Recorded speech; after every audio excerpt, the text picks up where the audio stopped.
बस बस, सारी सफाई हो गई है, बाहर और झाड़ू लगा देती हूँ। अरे नैना, तू क्या कर रही है? सफाई करने को कहा था, उसके लिए तू गाने लगाने लग गई और अब खाना भी नहीं बना है अभी तक। अरे क्या है तुझे, पता है ना, मैं जब कोई भी काम करती हूँ तो बैकग्राउंड में गाने चलने चाहिए। अब गाना ही नहीं मिल रहा कोई। ऐसे तो तू कोई भी काम नहीं करेगी। मुझसे बकवास मत कर ब्लैक बकरी, जा काम कर, माँ आती ही होंगी। आई नहीं होगी, आ चुकी हूँ। क्या कर रहे हो तुम दोनों? अभी तक काम नहीं समेटा? अरे माँ आप आ गई, आशीर्वाद तो दीजिए। दोनों बेटी उसके पैर छूती हैं और आशीर्वाद लेती हैं। जुग जुग जियो मेरी बेटी, और खूब फलो फूलो। चलो मैं थोड़ा कपड़े बदल कर आ जाऊं, नहीं तो मुझे सर्दी लग जाएगी। ठीक है माँ।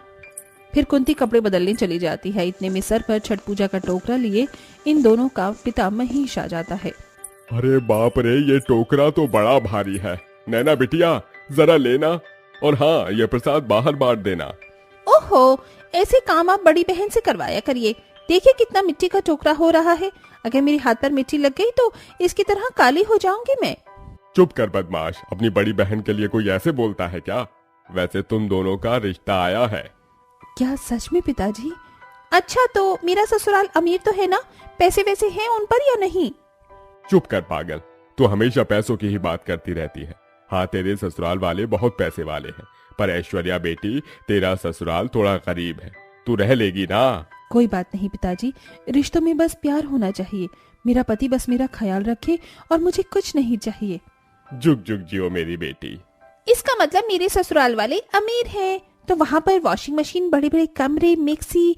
वाओ, अब मुझे अपने गरीब घर की तरह नहीं रहना पड़ेगा वहाँ पर। लेकिन ऐश्वर्या बहन तो गरीब में ही दिन काटेगी और इतनी महंगी साड़ी भी नहीं पहन पाएगी। बहन, भगवान जी मुझे जो भी जैसा भी देंगे मैं वैसे ही रह लूंगी। अगले महीने में गोरी बहन की शादी अमीर ससुराल में ध्रुव के साथ हो जाती है और काली बहन की शादी गरीब ससुराल में सचिन के साथ हो जाती है। दोनों अपने ससुराल में बहुत खुशी से रह रही थी, पर एक दिन अचानक से ऐश्वर्या के पति सचिन का एक्सीडेंट हो जाता है, जिस वजह से वो पैरालाइज हो जाता है। ये सुनकर ऐश्वर्या के पैरों तले जमीन खिसक जाती है। नहीं नहीं डॉक्टर साहब, आप झूठ बोल रहे हो। आप ऐसा मत कहिए। मेरे पति को ठीक कर दीजिए, उन्हें कुछ नहीं हुआ।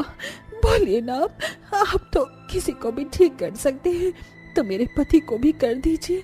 उन्हें लकवा नहीं मार सकता। देखिए, समझने की कोशिश कीजिए। एक्सीडेंट की वजह से उनके हाथ पैरों की नसें ब्लॉक हो गई हैं। हो सकता है धीरे धीरे वो खुल जाए और आपके पति ठीक हो जाएं। अभी रेस्ट लीजिए, लेकिन बाद में एक्सरसाइज करवाइएगा। ये लीजिए दवाई का पर्चा। हे भगवान, मैं इतनी महंगी दवाई कहाँ से लेकर आऊंगी? मेरे घर का खर्चा कैसे चलेगा? कुछ दिन गुजरते हैं। धीरे धीरे ऐश्वर्या के घर के खर्चे के पैसे भी खत्म हो चुके थे और वो अपने पति से कहती है, अजी ये सूप जल्दी से पी लीजिए, फिर मुझे बाहर भी जाना है काम की तलाश में। मुझे माफ कर दो ऐश्वर्या, मेरी वजह से तुम्हें बाहर जाना पड़ेगा। मेरी हालत ऐसी हो गई है कि मेरा खुद से पानी पीना भी दुश्वार हो गया है। भगवान ने ऐसी सजा क्यों दी मुझे? कैसा पति हूँ मैं? पैसे कमाने के लिए तुम्हें बाहर जाना पड़ेगा। कोई बात नहीं है जी, ये तो मेरा पत्नी धर्म है जो मुझे निभाना ही चाहिए। आपने भी तो कितना कुछ किया है मेरे लिए। सचिन को खाना खिलाने के बाद ऐश्वर्या काम की तलाश में चली जाती है, जहाँ उसे कोई भी काम नहीं मिलता। ऐसे ही उसकी नजर बाजार में पड़ती है, जहाँ छठ पूजा की रौनक लगी थी। अरे मैं तो भूल ही गई थी कि अगले हफ्ते ही छठ पूजा है। क्यों ना मैं बांस की टोकरियां ही बनाकर बेच लूं। कुछ तो पैसे आएंगे, जिससे मैं पूजा का सामान भी ले आऊंगी, छठ पूजा का व्रत भी कर लूंगी। ऐसा कहकर ऐश्वर्या जंगल की ओर बांस इकट्ठे करने चली जाती है और अगले दिन से बांस की टोकरियां बना बना कर बाजार में बेचने लगती है। टोकरी ले लो, टोकरी, बांस की अलग अलग छोटी बड़ी टोकरियां, डालियां ले लो। सुनिए, ये बड़ा वाला डलिया और टोकरी कितने की है? बस बहन जी 150 के दोनों, 100 का एक। अच्छा तो दोनों दे दो। इस तरह ऐश्वर्या अपने हाथ की बनाई हुई टोकरी बेचती है।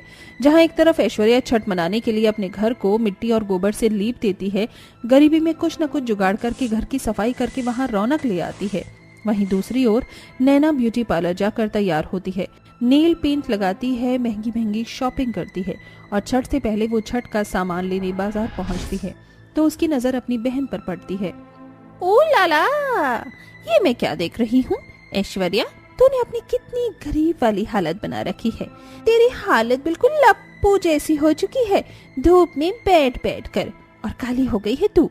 तू तो कह रही थी कि मेरा पति मुझे जैसे भी रखेगा मैं उसके साथ खुश रहूंगी, तो ऐसे रख रही है तुझे मेरे सो कॉल्ड जीजू जी। ऐसी कोई बात नहीं है, पर घर के हालात कुछ ऐसे हैं कि मजबूरन मुझे ये सब करना पड़ रहा है, और छठ भी तो आ रहा है।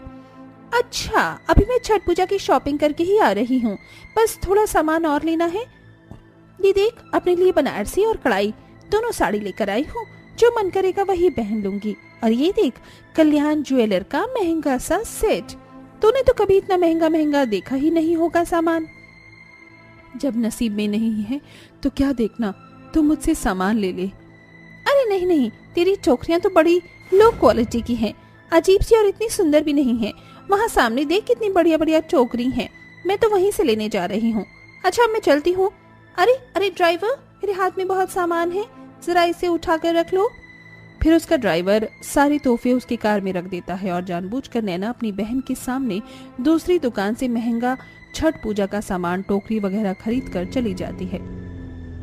हे छठी मैया, मैं अपनी छठ पूजा का व्रत कैसे पूरा करूंगी? मेरे पास तो कोई सामान भी नहीं है। अब आप ही मेरी मदद कीजिए, मेरे पति को जल्दी से ठीक कर दीजिए बस। फिर 2-3 दिन में उसकी टोकरी की अच्छे से बिक्री हो जाती है, जिससे उसे थोड़े पैसे मिल जाते हैं। वो लंबा सिंदूर लगाकर पूजा का और अपने श्रृंगार का सामान लेकर नियम से छठ पूजा की 2 दिन की विधि नहाकर और खाकर और खरना पूरी करती है। फिर शाम को दोनों बहनें छठ पूजा के घाट पर पहुंचती हैं, जहां नैना ऐश्वर्या को कहती है, ओह मेरी काली कलूटी बहन, ये वीआईपी घाट है, तो दूसरी तरफ जाना। ये तुम क्या बोल रही हो बेटी? छठ पूजा का घाट सबके लिए बराबर होता है। फिर दोनों बहनें सूर्य को अर्घ्य देकर चली जाती हैं। उफ, कितनी ठंड हो रही है, कल सुबह जल्दी आना है, थोड़े मोटे कपड़े पहन के या शॉल ले लूंगी। सूर्योदय होने के टाइम काली बहू 1 घंटे पहले ही वहां पहुंच जाती है और सूर्योदय होते ही जल अर्पण कर देती है। वहीं 4-5 बजे नैना आती है तो सूर्य को अर्घ्य देती है। हे छठी मैया, मैंने बहुत श्रद्धा से आपका व्रत रखा है, नियम का पालन किया। अगर मुझसे जाने अनजाने कोई भूल चूक हुई हो तो मुझे माफ करना और मेरी मन्नत को पूरा करना। मेरे पति को आप बिल्कुल ठीक कर दीजिए। उसका व्रत संपूर्ण होते ही छठी माता स्वयं अपने दर्शन देती हैं। आसपास की चीजें थम जाती हैं। ये सब होता हुआ नैना भी देखती है। पुत्री, मैं तुम्हारी श्रद्धा भक्ति से अत्यंत प्रसन्न हूँ। तुमने गरीबी में भी अपने संघर्ष के साथ छठ पूजा का व्रत किया, इसीलिए मैं आशीर्वाद देती हूँ, तुम्हारा पति दीर्घायु और स्वस्थ जीवन जिए और तुम्हें धन की कभी कमी न हो। और नैना, तुमने जो अपनी बहन के साथ बर्ताव किया है उसका फल तुम्हें ज़रूर मिलेगा। और तुमने ये कैसे सोच लिया कि मैं इन महंगे सामान से प्रसन्न होंगी?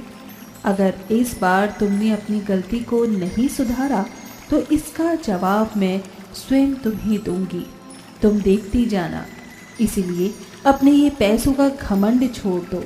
मैं तुम्हें आखिरी मौका देती हूँ, क्योंकि जिसने तुम्हें बनाया है वही तुम्हें बिगाड़ भी सकता है। नहीं छठी माता, क्षमा कीजिए। ये कहते ही छठी माता उसी तालाब में चली जाती हैं। इतने में नैना के पास उसके पति के एक्सीडेंट की खबर आती है। ये सुनकर नैना ऐश्वर्या से माफी मांगती है। ये क्या हो गया ऐश्वर्या, मैंने तेरे साथ बुरा किया है, उसके लिए मुझे माफ कर दे। मुझे अपने किए की सजा मिल गई है। छठी मैया मुझसे नाराज हो गई है। मैं पूरी विधि के साथ अगले साल उनकी पूजा करूंगी, तो मुझे सब बताएगी ना? हाँ, मैं तुझे सब बताऊंगी, लेकिन अभी छठी मैया ने तुम्हें एक मौका दिया है। पहले जीजू के पास चलते हैं, अभी उनको देखते हैं। इस तरह नैना को अपनी गलती का एहसास होता है। दोनों बहनें ध्रुव के पास हॉस्पिटल पहुंचती हैं, जहां वो खतरे से बाहर होता है। फिर ऐश्वर्या घर जाकर अपने पति को बिल्कुल सही सलामत पाती है। हे छठी मैया, जैसे आपने मेरे पति को बिल्कुल ठीक कर दिया, ऐसे ही कृपा अपनी सब पर बनाए रखना। जय हो छठी